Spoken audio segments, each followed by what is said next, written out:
When I walked through the door with my old, dusty suitcase, my daughter burst into laughter. To her, it was just another one of my hopeless dreams. She had no idea that the house I just returned from, the one she saw on TV and called a billionaire's paradise, was now mine. And that suitcase? It carried the truth that would change how she saw me forever. The day I returned home with that suitcase is etched into my memory like a photograph that refuses to fade. The air that morning carried a mix of exhaustion and triumph, the kind that only comes after years of being misunderstood. My hands trembled slightly as I held the handle of that old brown suitcase, the same one I had carried through bus stations, small hotels, and long nights filled with uncertainty. It was heavy, not just with the things inside it, but with memories, disappointments, and a few silent victories no one had ever known about. When I stepped out of the taxi, I saw my daughter standing by the gate, her phone in her hand, a smile of amusement spreading across her face. She was wearing her favorite jeans and an oversized sweatshirt, looking every bit like the teenager who had stopped believing in her father's dreams. I could see her lips curve into a teasing grin as her eyes caught sight of the suitcase. To her, it was a symbol of failure, of another business trip that probably ended in rejection, of another promise that never turned into something real. I forced a smile, though my chest ached from the weight of everything I wanted to say but couldn't. Parents often hide their struggles behind tired smiles. That day, mine felt like a mask cracking under pressure. She laughed softly and said, "Another trip that didn't work out, huh?" I didn't answer her. Not because I was angry, but because I knew words at that moment would mean nothing. What could I tell her? That the mansion she had seen on TV, the one with the marble floors and golden chandeliers, was now the place I had just returned from? That the people who once refused to let me in were now calling me sir? I dragged the suitcase inside, and the familiar smell of home hit me: coffee, dust, and the faint scent of her mother's perfume that still lingered in the curtains. I set the suitcase by the couch and sat down for a moment, my body catching up with the exhaustion of success. My mind drifted back to the years that had led to that moment. The countless nights spent away from home, the look in my daughter's eyes every time she thought I had failed again, the whispers of relatives who said I should stop chasing illusions. I had carried all of that inside that same suitcase, as though every trip added another layer of invisible weight. I remember the first time I had left with it. My daughter was just 10, standing in the doorway with tears in her eyes, asking why I always had to go. Back then, I promised her I'd come back with something that would make her proud. As the years went by, that promise turned into a joke in her mind, something she would roll her eyes at every time I packed again. But I never stopped believing. I worked, failed, learned, and kept going.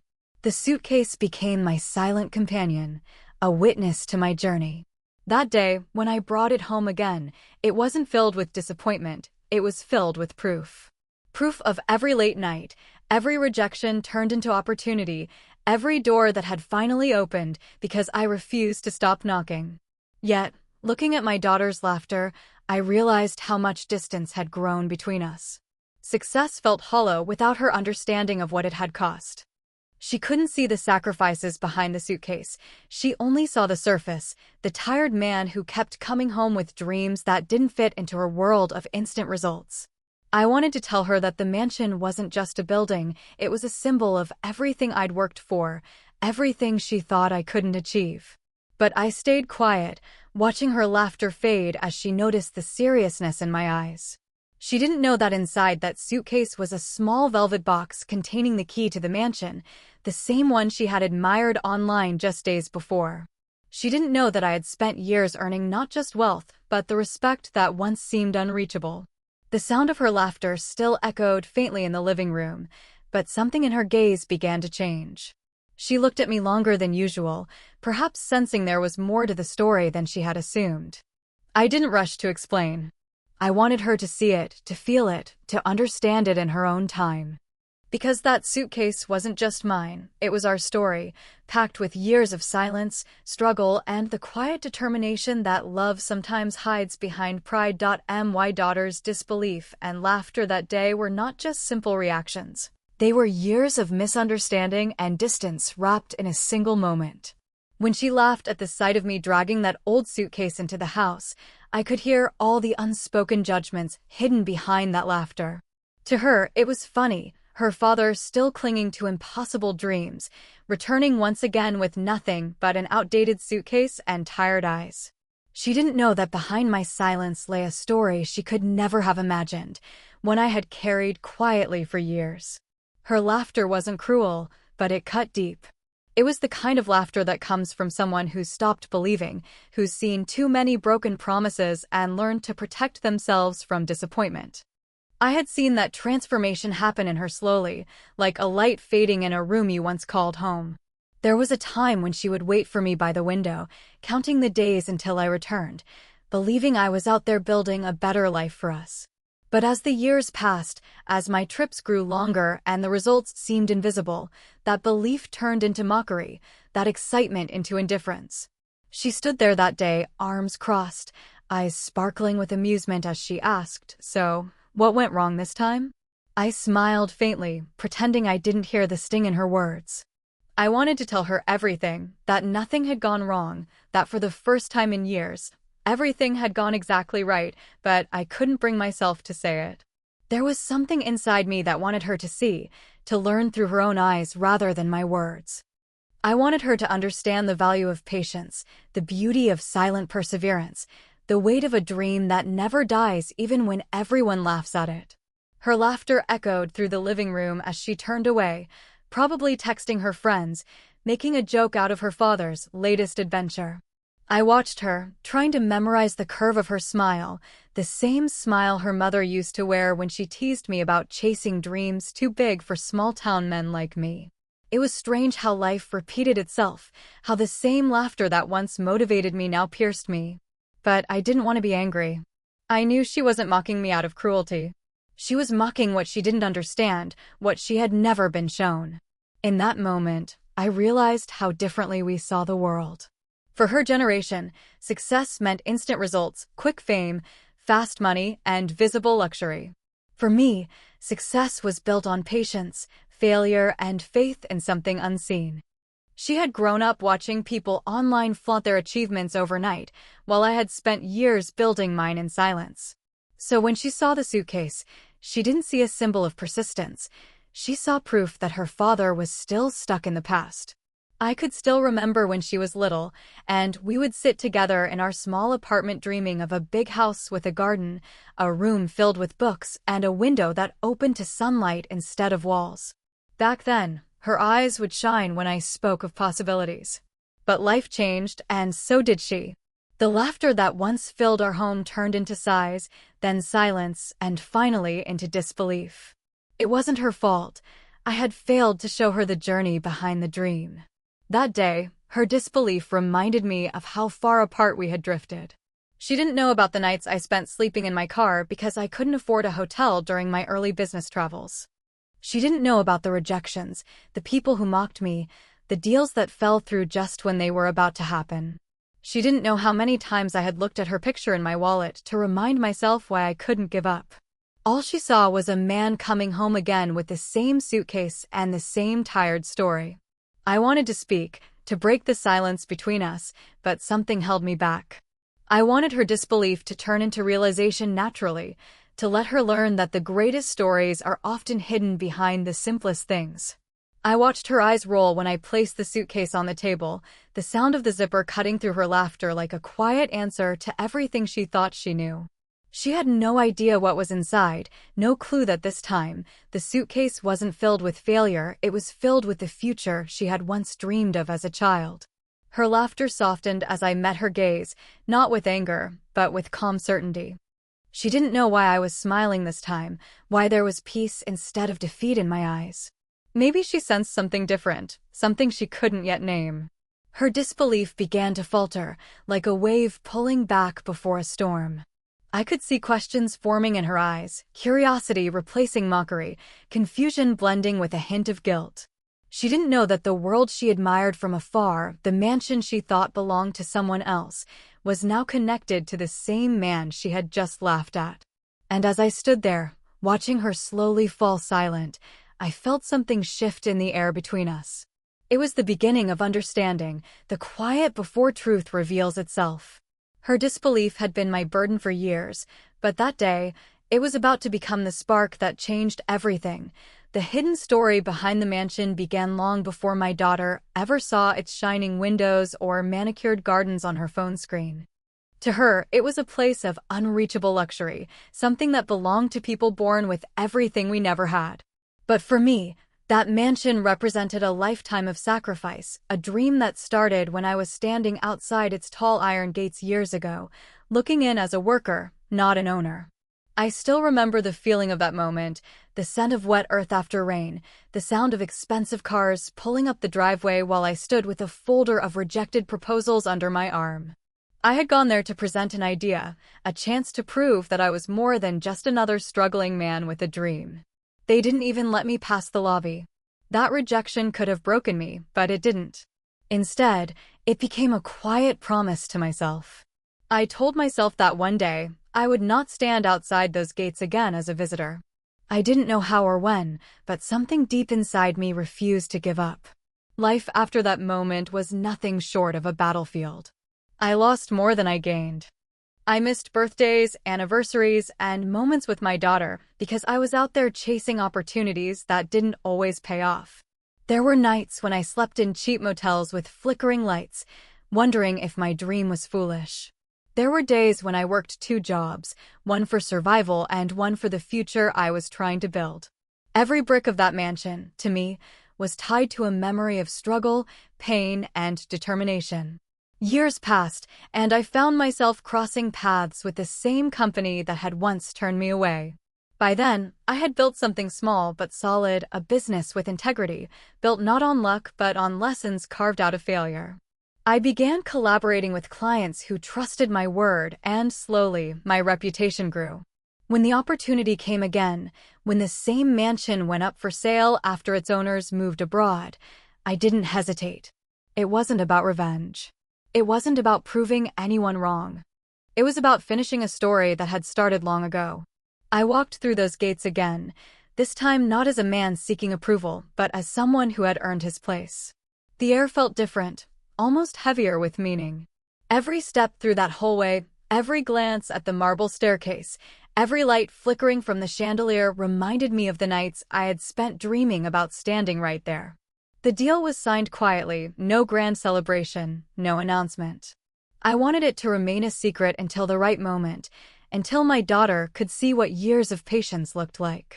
To her, the mansion was just a picture she had seen online, a fantasy she thought people like us could never touch. I remember the day she showed it to me unknowingly, laughing about how some people are just born lucky. I smiled and said nothing, hiding the fact that the keys to that same house were already in my pocket. I wanted her to learn that luck had nothing to do with it. I wanted her to see that success doesn't announce itself, it waits quietly for the moment when it's truly understood. Behind that mansion's shining walls were the invisible stories of countless sacrifices. There were months when I had to choose between sending money home or keeping the business alive. There were people who laughed at me, partners who left when the journey got hard, and moments when even my reflection in the mirror questioned my purpose. But I kept going, carrying the belief that one day I would return home not with excuses, but with proof that every sleepless night had meaning. That mansion was more than property, it was a symbol of everything I had built from nothing. Every polished surface reflected a piece of my past, the rejection, the hunger, the small victories that no one had celebrated but me. Yet, when my daughter laughed that day, she couldn't see any of that. She didn't know that the same suitcase she mocked carried documents and keys that represented years of relentless effort. She didn't know that the dream she had dismissed as childish was the reason we could finally live without fear of losing everything again. The hidden story behind that mansion wasn't made of money or power, it was made of love, sacrifice, and unshaken belief. It was about a father who never wanted luxury for himself, but dignity for his family. I never told her how many times I had stood in front of that house imagining her running across its garden, free from all the limitations that had once held us down. She couldn't understand that when I walked through its doors, I didn't see marble floors or crystal chandeliers. I saw her childhood wishes fulfilled, the ones she had stopped believing in because life had been too cruel to keep them alive. Every corner of that mansion carried a story she hadn't heard yet, a piece of my heart that I had built brick by brick without her knowing. And as she laughed, unaware of the truth, I silently thanked every rejection, every sacrifice, every moment of loneliness that had led me there. Because that mansion wasn't just hidden behind walls, it was hidden behind years of silence, patience, and a dream that had finally come home. Years of struggle and silent sacrifice built the foundation of everything I had achieved, though to the world, it often looked like I had achieved nothing at all. Each morning began before sunrise, when the world was still quiet, and I would sit at my small wooden desk, scribbling plans that rarely went anywhere. I used to tell myself that hard work would pay off, that persistence would open doors, but life taught me otherwise. It wasn't just hard work that mattered, it was the ability to keep standing when everything you worked for collapsed in front of you. That's what most people never saw. Not even my daughter, who only witnessed the tired version of me walking in and out of the house with the same old suitcase. There were days when I questioned whether my sacrifices were worth it. The loneliness was unbearable at times. When you chase a dream that no one believes in, you lose more than sleep, you lose connection. I missed school events, birthdays, the simple dinners where laughter filled the room.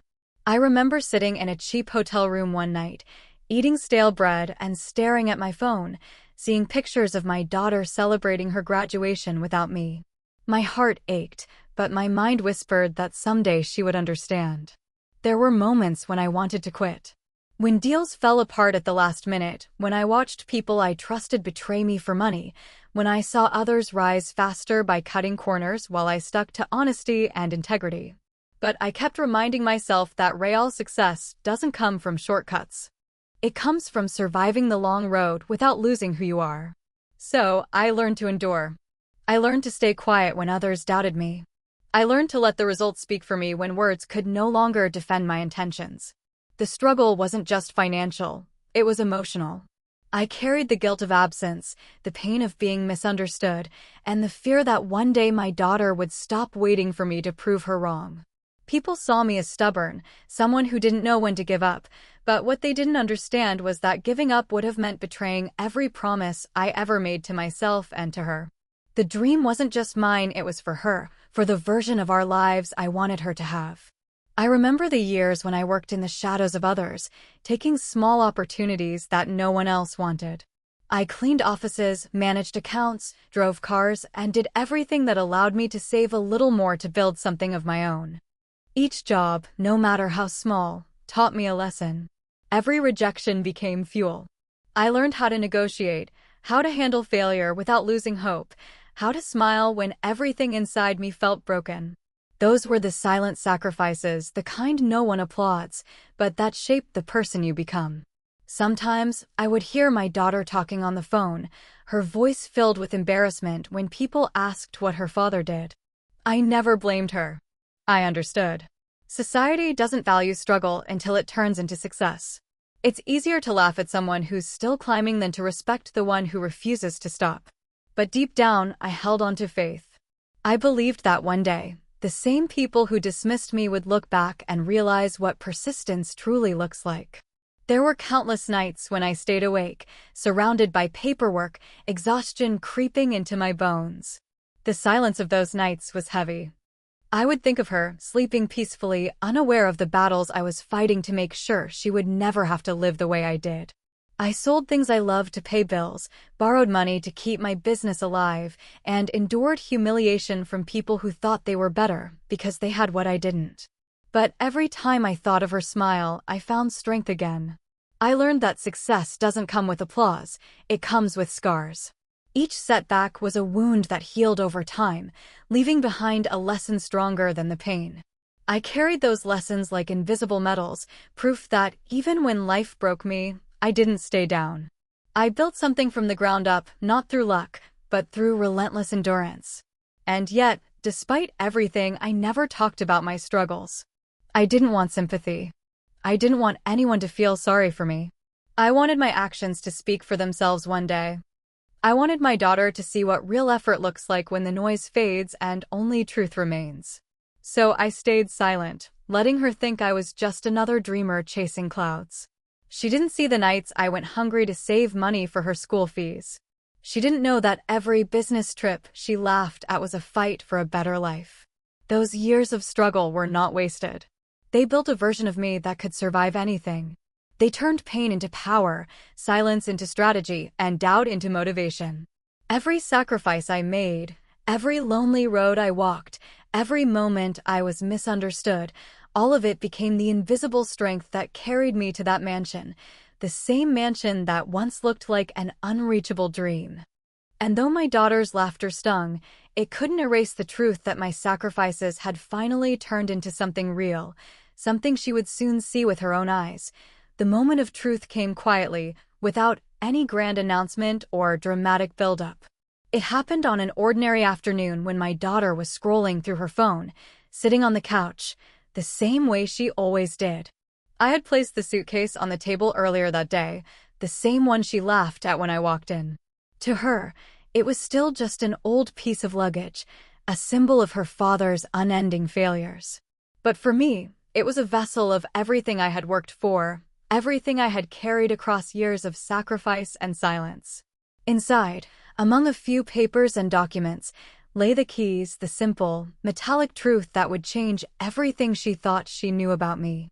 I remember her voice when she spoke to me that day, light, teasing, a touch dismissive.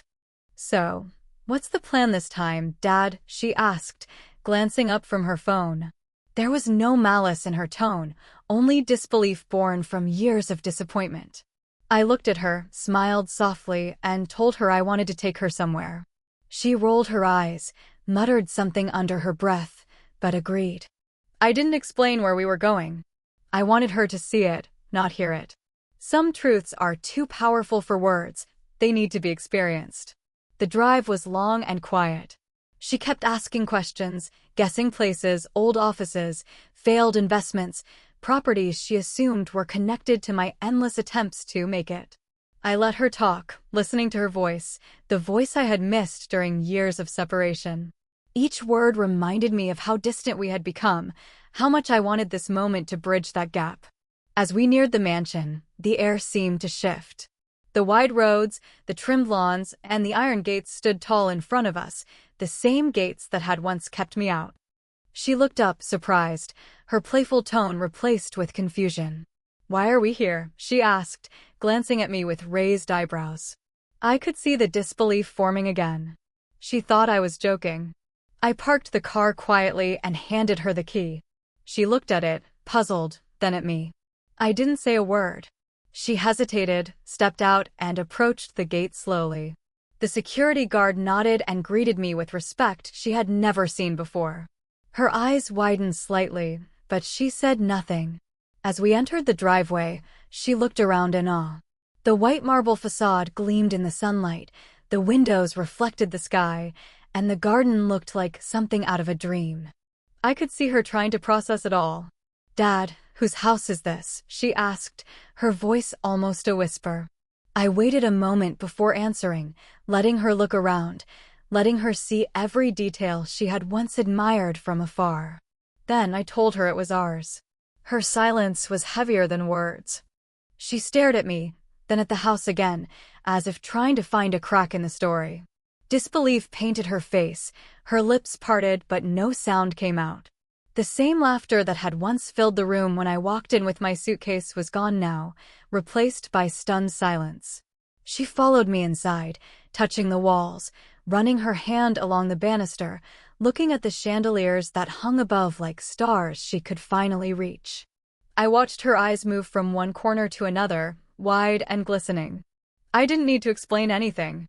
Every tile, every polished surface, every piece of furniture spoke for me. This was the story behind the suitcase, the truth that words had never been able to convey. She turned to me finally, tears gathering in her eyes, and whispered, How did you do this?" I didn't give her details. I didn't talk about the sleepless nights, the failures, or the sacrifices. I wanted her to understand that the road to that moment wasn't built on luck but on perseverance. The pride in her voice trembled with emotion. I could see her realizing how wrong she had been, how quick she had been to judge what she didn't understand. She walked around the mansion slowly, her disbelief turning into admiration, her laughter replaced by quiet respect. Every room seemed to peel away a layer of misunderstanding between us. She looked back at me several times, as if seeing me for the first time, not as the man who failed, but as the man who never stopped trying. The suitcase that once embarrassed her now stood by the door like a symbol of everything we had both endured. When she finally sat down in the living room, she was quiet for a long time. I could tell she was replaying every moment, every time she laughed, every word she said that might have hurt. I didn't need an apology. Her silence was enough. It carried the weight of realization, of respect, of love rediscovered after being buried under years of doubt. The truth had finally found its way to her heart. It wasn't the mansion that mattered. It was what it represented. It was proof that patience still had meaning, that dreams didn't need approval to be real, and that even the smallest suitcase could carry the biggest story. As she looked at me, tears finally spilling down her cheeks, I knew she understood everything that words could never explain. Lessons about humility, hard work, and respect often arrive quietly, without warning, and usually after life has tested every ounce of your patience. For me, those lessons were written in every scar, every failure, every lonely night spent away from home. I learned that success doesn't shout. It whispers through persistence, through moments when no one is watching. I used to think that success was about proving others wrong, about standing tall in front of those who doubted me. But as the years went by, I realized that real success is about proving yourself right, about staying true to your principles when the world laughs at your simplicity. When my daughter finally saw what I had built, the look in her eyes reminded me why humility is so powerful. There was a time when she thought respect came from wealth, from titles, from being seen with the right people. Society had taught her that. But standing in that mansion, surrounded by everything I had once dreamed of, she saw something different. She saw that true respect doesn't come from what you own but from what you've endured. She saw that money can buy comfort, but it can never purchase character. That realization was the moment she truly grew up, not because of what I had shown her, but because of what life had taught me to show her. Hard work had been my only companion. I didn't have shortcuts, connections, or privileges. I had calloused hands, tired eyes, and a heart that refused to quit. I worked through pain, through ridicule, through the silence of being misunderstood. People often say hard work pays off, but what they don't tell you is that it tests you first. It demands everything before it gives back anything. It strips away your pride, your comfort, and sometimes even your hope, until only the purest version of your determination remains. That's the version of yourself that succeeds, the one who no longer chases validation, only growth. I learned humility the hard way. I learned it when people I trusted turned their backs on me, when I had to start over from nothing more than once, when I realized that success is temporary if not grounded in gratitude. Humility kept me human. It reminded me that no matter how far I went, I should never forget where I started. It taught me to treat the janitor and the CEO with the same respect because both fight their own battles, both carry unseen burdens. My daughter used to think being humble was a sign of weakness. She thought that letting people underestimate you meant you lacked confidence. But when she saw the truth behind my quiet demeanor, she understood that humility isn't silence, it's strength under control. Respect is something the world often forgets to value until it's too late. I had spent years earning it in places where people only cared about results. I never demanded it. I earned it through consistency, honesty, and the willingness to work harder than anyone else.